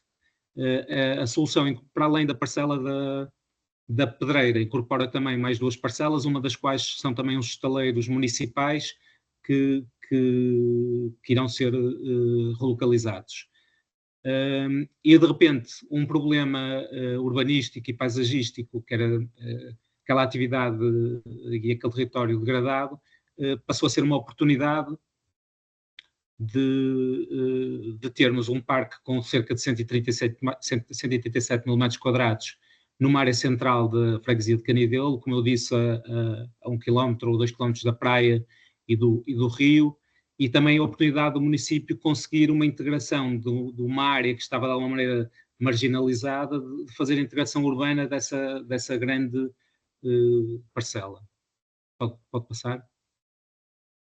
Portanto, são aqui algumas imagens que o Gabinete de Arquitetura apresentou ao município. Portanto, estamos a falar de como eu disse, um parque urbano com 136 mil metros quadrados, dotado de áreas de lazer, equipamentos desportivos, eventualmente um centro deputativo da Pedreira da Madalena que possa acolher todo o espólio da empresa que ao longo destes 50 anos operou a Pedreira, e claro, também habitação, comércio e serviços nessas tais franjas, criando ali uma nova centralidade, porque é uma zona bastante central, próxima da autoestrada, do caminho de ferro, portanto uma área bastante importante. Pode passar? Este é um dos perfis que foi apresentado, onde se vê ali a azul o volume do enchimento, onde será executado o parque, e ao fundo a silhueta dos novos edifícios que vão ladear o parque. Pode passar? Pronto, uma operação desta envergadura, que não se faz em 2 anos, portanto o promotor apresentou aqui um faseamento com etapas de 5 em 5 anos, em que iria fazendo a urbanização, ao mesmo tempo que ia executando o parque urbano, estimando um prazo final de 30 anos para concluir a totalidade da operação urbanística. E pode passar. Este é o outro exemplo, que é o aterro sanitário de Sermonde. Pronto, o aterro foi construído em 96, destinado a receber os lixos domésticos dos municípios de Vila Nova de Gaia e Santa Maria da Feira, 260 mil metros quadrados, e é atualmente gerido pela empresa Soldouro, que pertence ao grupo da Motengil. Pode passar. Aqui nestas imagens vemos mais uma vez a transformação do território dessa área com o crescimento do aterro. Portanto, o aterro não cresce, não se expande horizontalmente, ele vai crescendo verticalmente por acumulação das camadas, formando hoje uma espécie de uma pequena colina preta, como vamos ver aí numa imagem seguinte, que marca ali aquela zona de Gaia. O encerramento do aterro estava previsto para este ano de 2024, mas foi adiado para 2025. Ainda assim, em fevereiro de 2023, foi feita uma apresentação pública conjunta entre o município e a Soldouro, tendo sido aí apresentada a intenção de converter o aterro também num parque. Portanto, a Soldouro procederá à selagem definitiva do aterro e ao recobrimento com terra, por forma a poder implementar o parque. Pode passar. Pronto, este projeto ainda está numa fase muito inicial, portanto a única imagem que eu consegui trazer é uma vista de uma maquete que a Soldouro tem exposta nas suas instalações, que dá uma ideia do parque que querem vir a fazer. Daquilo que eu me lembro, já houve uma experiência semelhante na Expo 98, de construção de um parque urbano sobre uma zona de aterro sanitário, embora com características diferentes, que foi ali o Parque do Tejo e Trancão, e já aí se levantavam questões técnicas importantes, e admito também se calhar uma parte do atraso neste projeto tem a ver com isso, que é qual é a avaliação da capacidade de resistência dos solos e das telas após a selagem do aterro, drenagem de águas pluviais, que no caso deste aterro de Sermonte, com as pendentes que eram visíveis na imagem anterior, e também vemos aqui nesta fotografia aquela montanhazinha negra no fundo, é o aterro, e também a questão da ventilação do gás que continua a ser produzido pelo aterro. Por isso admito que este projeto se venha ainda a atrasar e a demorar algum tempo a ser implementado, e que possa eventualmente também, porque a intenção do município era a construção também de alguns equipamentos, e portanto poderá ser necessário envolver terrenos adjacentes que não fazem parte do aterro para conseguir a plenitude do projeto. E pode passar, eu julgo que agora será mesmo só a conclusão. Portanto, em ambos os casos, o que está aqui em causa, e um bocado como o Marco disse na apresentação anterior, portanto, são pedaços de território em zonas urbanas que foram de algum modo marginalizados, resultado da localização destas atividades industriais e o aterro sanitário, e portanto seja pelo ruído dos odores, veículos pesados, poeiras, muitas vezes até por efeitos indiretos, ou seja, a instalação do aterro de Sermonte provocou imediatamente uma desvalorização do solo urbano nas áreas envolventes. E atualmente, com o cessar destas atividades, portanto, surge esta oportunidade de devolver esses territórios às populações e de alguma maneira as compensar pela afetação. Portanto, os terrenos com a construção destes parques, seja na Pedreira, seja aqui no aterro, vai inverter essa desvalorização do solo urbano nos terrenos adjacentes, e, portanto, o município está empenhado em articulação com os proprietários em trabalhar e promover a integração urbana destas grandes áreas, transformando aquilo que era um problema numa oportunidade de acrescentar valor ao território. E pode passar, e julgo que eu não me alonguei muito, agradeço a vossa atenção. Obrigada, Sérgio. Acho que acabamos com o tom ideal, não é? Com estes projetos de remediação que mostram que os solos contaminados podem ser remediados, podem ser recuperados, e se calhar algo que até era prejudicial ao meio, não é? À envolvente, pode ser valorizado e valorizar a sua própria envolvente. Agora chamo, se calhar aqui à mesa, vou parar a partilha, se calhar, ficam aqui os nomes de quem vai estar nesta mesa para responder, nesta mesa virtual. Vou parar aqui a partilha para ver as questões que foram sendo colocadas aqui no chat.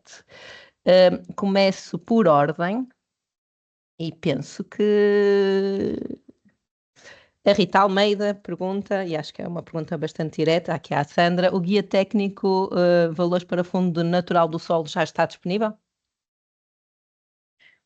Sim, já está disponível, e acho que, como também a Vanessa já teve aqui a oportunidade de responder no chat, estas apresentações irão ficar disponíveis, e está o link direto, aos links diretos para a legislação que abordei e para os guias técnicos e recomendações. Ok, obrigada, Sandra. Sim, faço a ressalva novamente, estas sessões vão ser gravadas, as apresentações vão ser disponibilizadas amavelmente pelos nossos oradores. Vamos publicar todo este kit de conhecimento e iremos partilhar convosco, talvez no final das 3 sessões, para agregarmos toda a informação e para ser um momento único de partilha, mas vai ser tudo disponibilizado, porque a ideia é capacitar e o público em geral, não só hoje, no momento de hoje, mas de uma forma mais continuada. Coloco a segunda pergunta do Miguel Martins, que se calhar penso que será dirigido ao Marco, penso eu. Como resolver terrenos no Porto com valores de arsénio superiores a 18 mg? Por exemplo, terreno com 20 mg por quilograma, guia técnico de valores do Fundo Natural de Solos pode ajudar? Obrigado. Pergunta isto. O guia técnico pode ajudar desde que haja condições para se realizar o plano de amostragem que o guia técnico solicita. Ou seja, resumindo bastante o guia técnico, aquilo que o guia diz é que se num determinado terreno nós quisermos comprovar que há teores naturais de um qualquer contaminante, então o que devemos fazer é criar uma área de influência na envolvente deste terreno, a mostrar em locais com determinadas características e de uma forma muito objetiva, devem ser os locais mais virgens possível, ok? A mostrar nessa área de influência e depois encontrar qual é que é o valor de fundo natural naquela área para aquele contaminante. O princípio disto sendo que, se o contaminante for natural, e neste caso, por exemplo, estamos a falar do arsénio, então é natural que o valor de fundo natural, que o valor de fundo natural na envolvente desse terreno esteja, enquadrado, pelo menos, com aquilo que está dentro do terreno, ok? Portanto, se eu tiver amostras com 20 mg por quilo, ou 30, dentro daquele lote, é provável que na envolvente eu consiga replicar esses valores, ou até acima, ou ligeiramente abaixo. Isso é uma questão da distribuição da população amostrada, não é?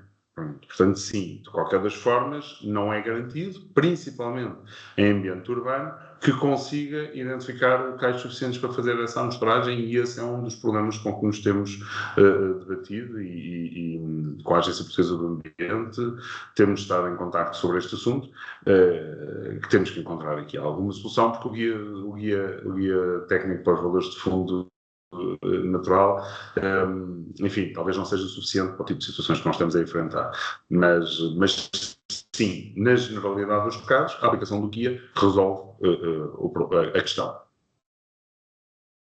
Ok, agora tenho uma pergunta bastante comprida aqui da Paula Maria da Graça.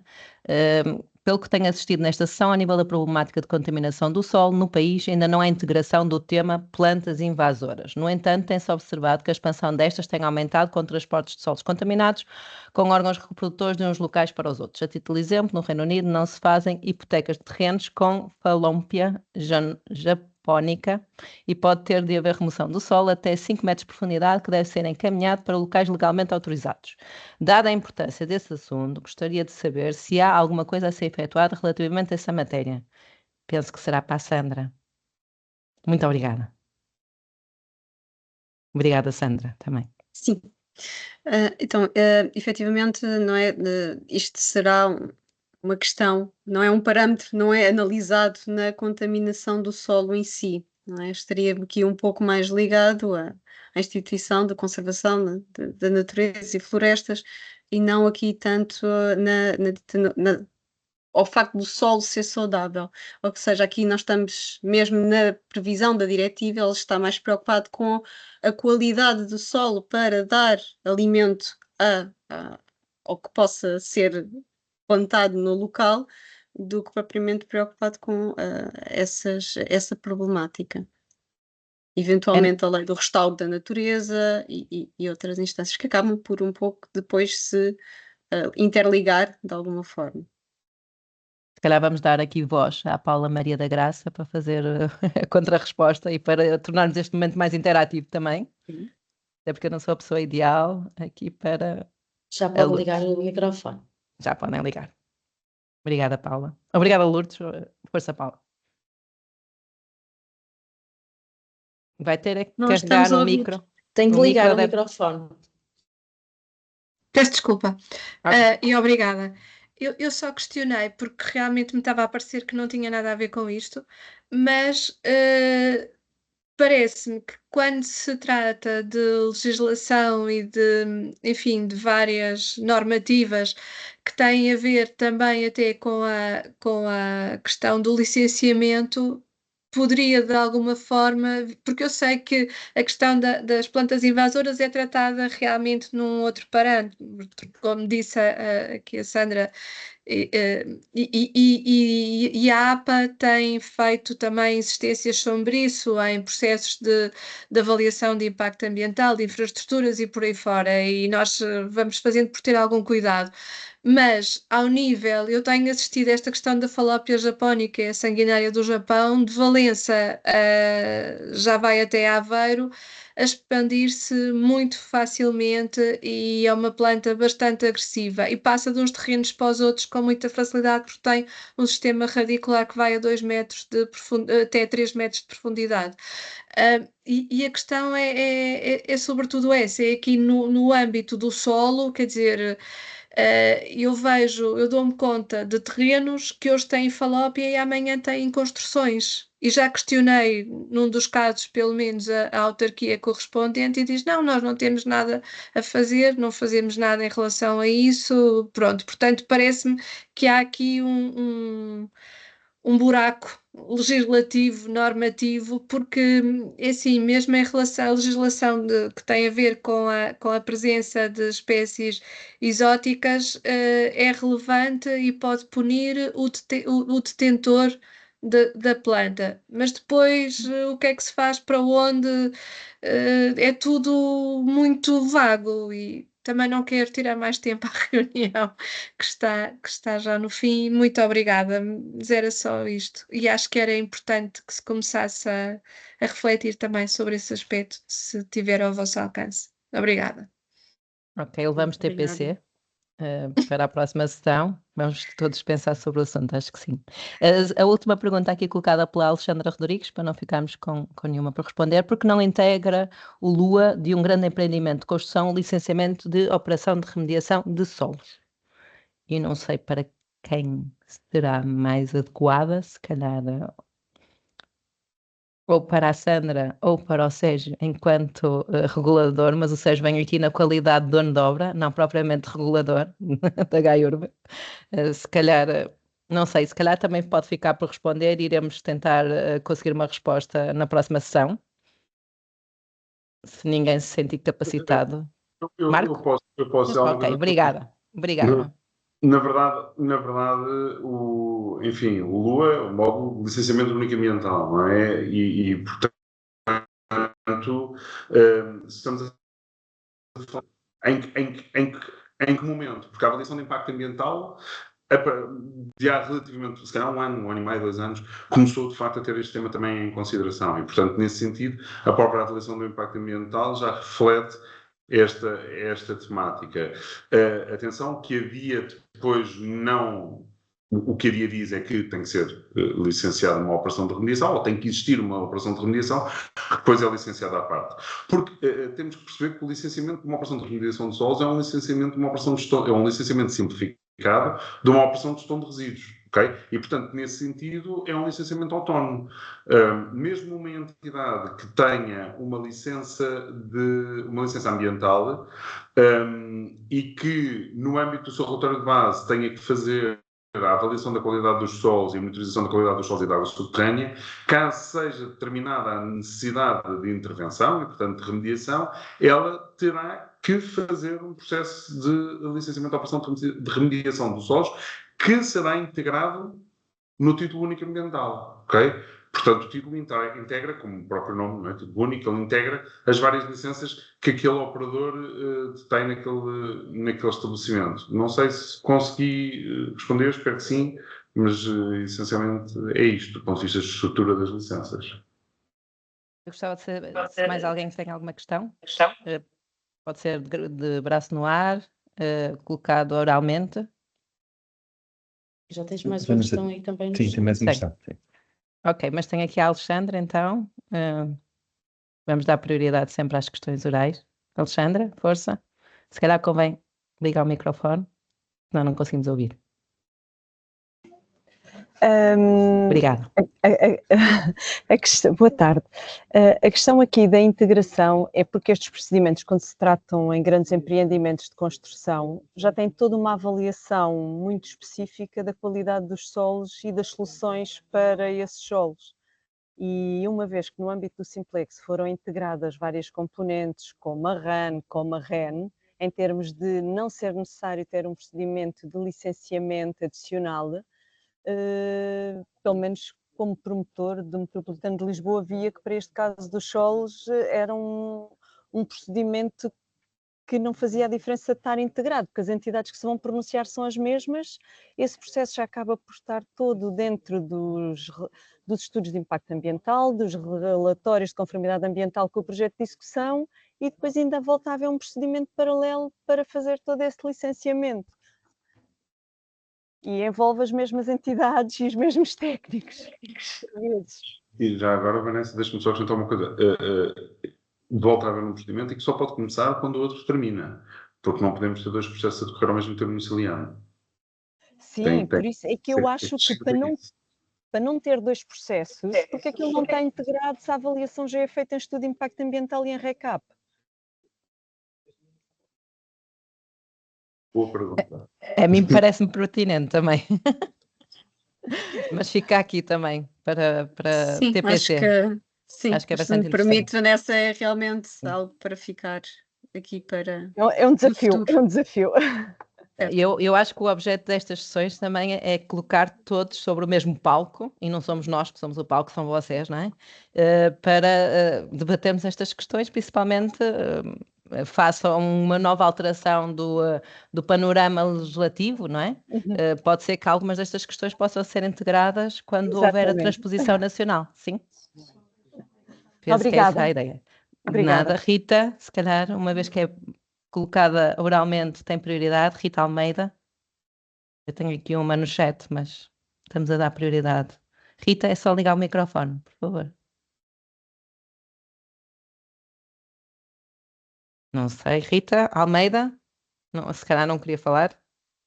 Já que foi sem querer. Ok, então vou colocando a questão que está aqui no chat. Qual é a melhor metodologia a utilizar na definição de áreas contaminadas? Se calhar para o Marco. Marco. Está muito solícito e eu peço-lhe sempre ajuda. Tenho aqui algumas dúvidas sobre o que é que esta pergunta exatamente quer dizer. Okay? Se estamos a falar em, por exemplo, definição geográfica com base numa mera amostragem, qual é a melhor metodologia para interpretar ou para modelar o volume ou a massa de contaminante? Se a pergunta for essa, eu digo que depende. Depende do número imenso de fatores, depende do tipo de contaminante, depende da existência ou não de estrutura espacial na distribuição do contaminante, depende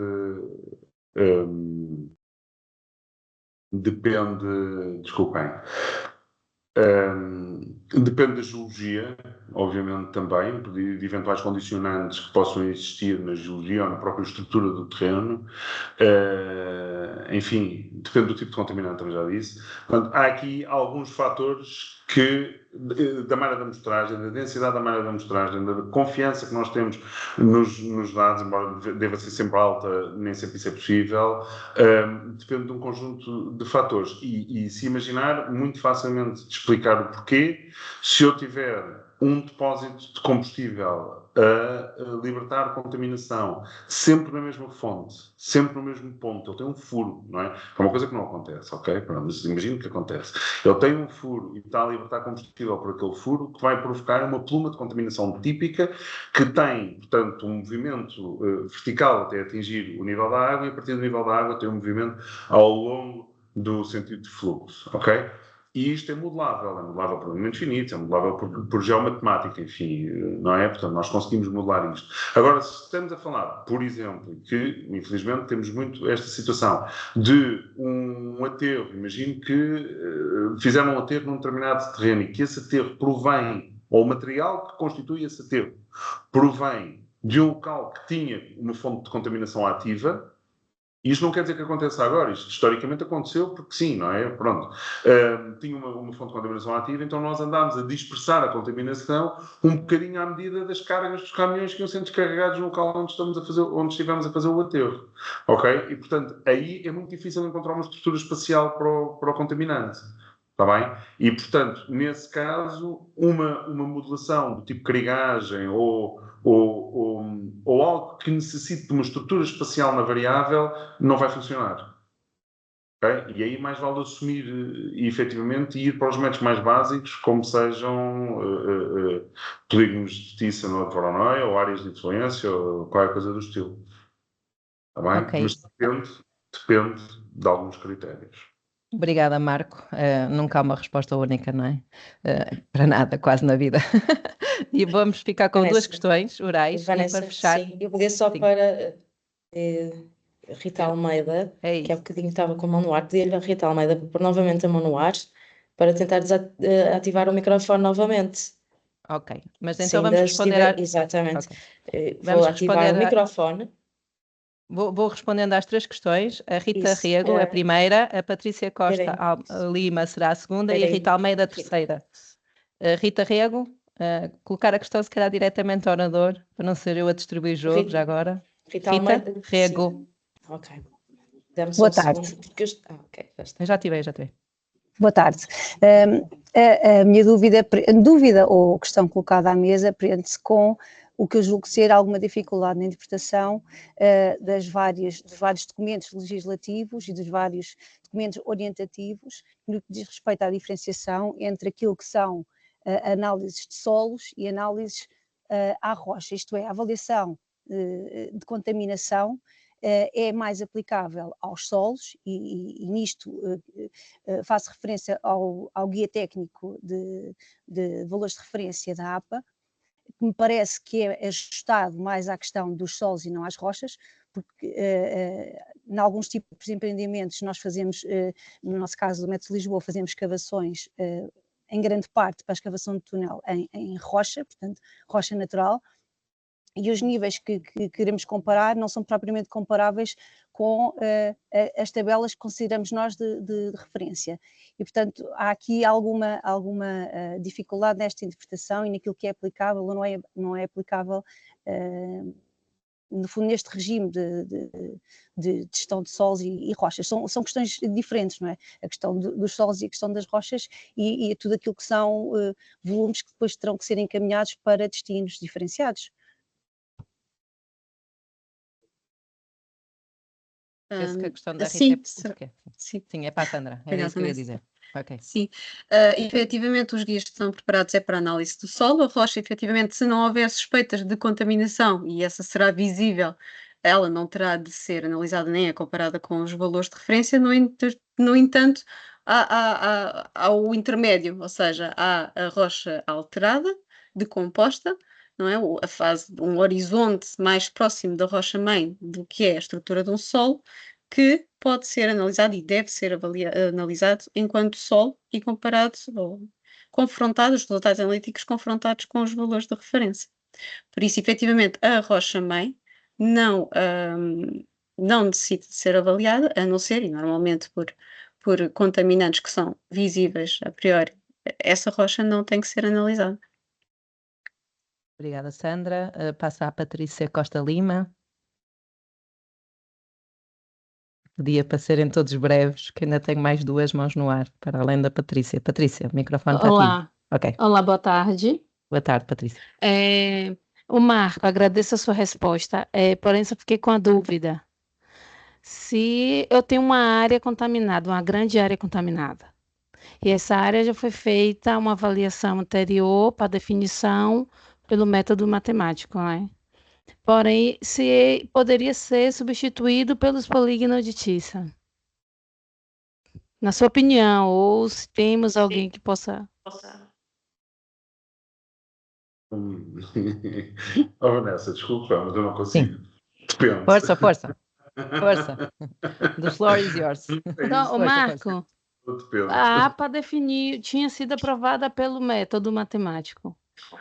Ótimo. Só que é um especialista que nos está dando assessoria, ficou ali que poderíamos fazer uma nova definição para os polígonos. Seria aplicável? A questão, na verdade, é essa. Vá ver. Eu tenho visto casos em que se aplicam métodos matemáticos, como seja o IDW, dificilmente mais do que isto, mas até de vez em quando uma carregagem, não é? Em variáveis com comportamentos aleatórios sem estrutura espacial. O que é que isto vai dar? Vai dar um variograma omnidirecional de igual distância, ou no IDW vai dar que não tem nenhum peso especial para nenhuma distância em concreto, e depois vai ter um problema na definição de qual é que é o valor de corte do formalismo da indicatriz. Desculpem a especificidade, mas, enfim, a questão especificamente é esta. Ou seja, onde é que acaba a representatividade daquela amostra? Porque se imaginar o que é que o mapa da estimação matemática do IDW, por exemplo, vai dar, não é? Ele dá um determinado comportamento da variável. E onde é que acaba? Onde é que passa a ser onde é que passa a ser contaminado e onde é que deixa de ser contaminado? É no mapa estimado de teores? Na avaliação da contaminação não se deve estimar teores para aplicar valores de corte, por causa do enviesamento dos ponderadores matemáticos. Mas, enfim, portanto, isso são questões efetivamente complexas. Se o fenómeno não tiver estrutura espacial e se a variável tiver um comportamento próximo do aleatório, deve-se evitar a utilização de ponderadores, de interpoladores matemáticos, ok? E isso, enfim, isso eu que aprendi na faculdade há muitos anos e efetivamente tem-se vindo a verificar ao longo do tempo que efetivamente faz sentido, tá bem? Por um lado, às vezes é um bocadinho... Enfim, eu não quero alongar, mas a estatística, quando nós entramos numa estatística mais complexa, tendemos a encontrar uma caixa preta, não é? E metemos as coisas lá dentro e tiramos uma coisa qualquer. E essa caixa preta ninguém sabe muito bem como é que ela funciona, não é? E, portanto, temos que evitar este tipo de coisas e manter as coisas mais simples, porque o simples é fácil e depois até na própria obra torna-se mais fácil de aplicar, não é? Portanto, obrigada, Marco. Eu se calhar passava para a Rita Almeida e depois temos a Joana e fechamos aqui a discussão. Rita Almeida? Desculpa lá para ti, isto está assim um bocadinho fora de horas e quem quiser pode ir saindo, mas agradeço a vossa paciência, principalmente aos oradores. Rita Almeida? Pronto, é um bocadinho na sequência do que a Alexandra falou. Quando estamos a falar de projetos relativamente contidos, eu acho que esta situação da reunião de solos se torna mais fácil. Mas quando falamos, por exemplo, em autoestradas, em linhas de metro, em linhas ferroviárias, a questão é muito mais abrangente. E ou se realmente pensa em incluir numa fase do processo de avaliação de impacto ambiental, ou não incluindo em fase de processo de impacto ambiental, condiciona-nos muito mais, até em termos de caderno de encargos, em termos de custos, é brutal, e a nível de processos expropriativos. Isto traz aqui toda uma conjuntura muito, muito problemática para estes donos de obra e empreiteiros que estejam associados a isso. Eu gostava que pensassem um bocadinho nisto, porque realmente isto, nas obras que já estão em curso, já se está a verificar, não é? Estamos com planos de amostragem e realmente se chegarmos a resultados que nos obriguem a descontaminação para tudo, não é? Em função dessa remediação de se ter ou não de fazer uma remediação de solos, isso traz custos muito elevados que têm de ser avaliados e têm de ser repensados na forma como vamos aplicar todas estas normas da APA que vão sendo lançadas. Fica aqui o comentário. Convido a Joana Vilas Boas para fechar aqui a mesa. The last but not least. Boa tarde a todos. Eu já tinha colocado a questão aqui no chat, mas diz que estava à espera da autorização para ser publicada. Okay. Entretanto, pronto, eu posso colocar oralmente e então gostaria de saber... Já está, a questão já está no chat. Pronto, então aí está. Sim, mas oralmente tem prioridade. Mas oralmente tem prioridade. Está bem, pronto, obrigada. Então, gostava de saber qual é o motivo da diferença de valores de referência limite para deposição em solo agrícola das seguintes origens diferentes. Portanto, se for lamas de depuração, o valor limite, por exemplo, para um tal pesado de chumbo é 750 miligramas por quilograma. E se for solo, por exemplo, a tabela E com utilização de água, seria 45 miligramas por quilograma. Obrigada. A pergunta é para a Sandra, sim? Sim, acho eu. Sim, sim.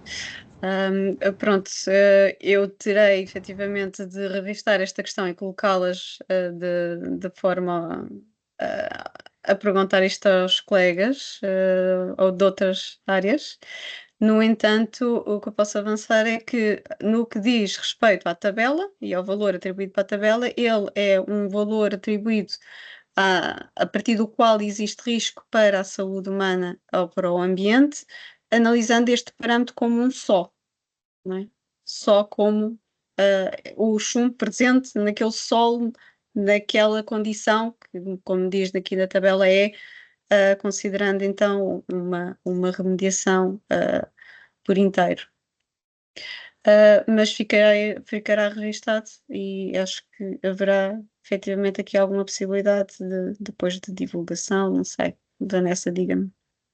Sim. O Marco quer ainda falar. Vamos divulgar, sim. Acrescentar qualquer coisa. Marco, para fechar mesmo.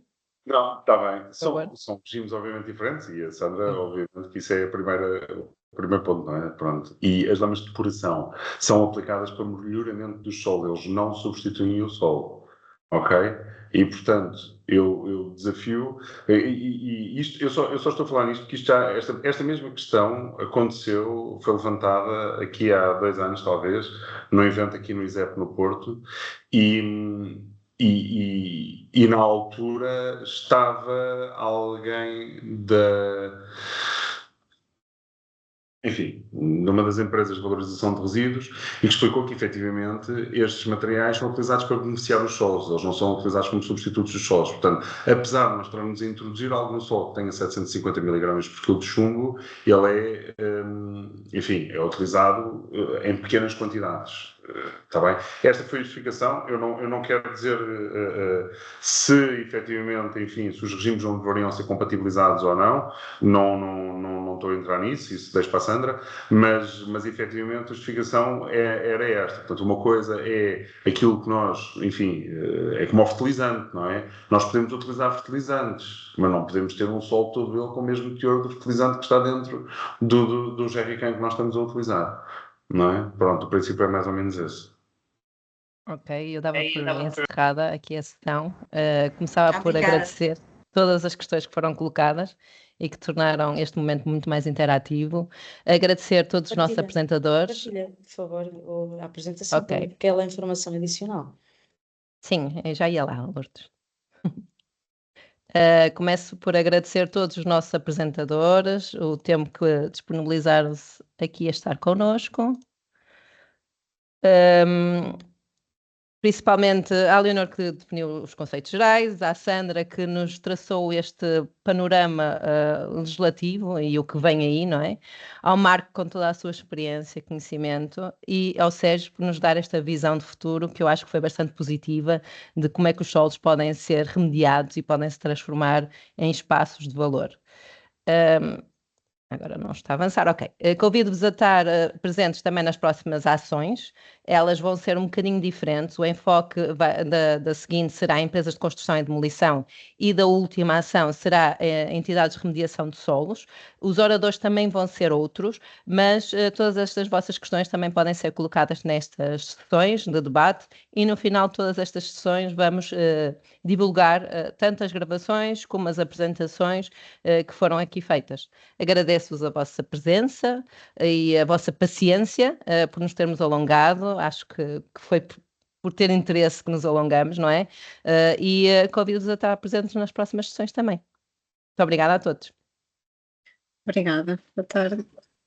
Obrigado. Não sei se querem ligar as câmaras todas e vamos fazer uma foto do grupo. Era um desafio que eu vos deixava aqui já em off.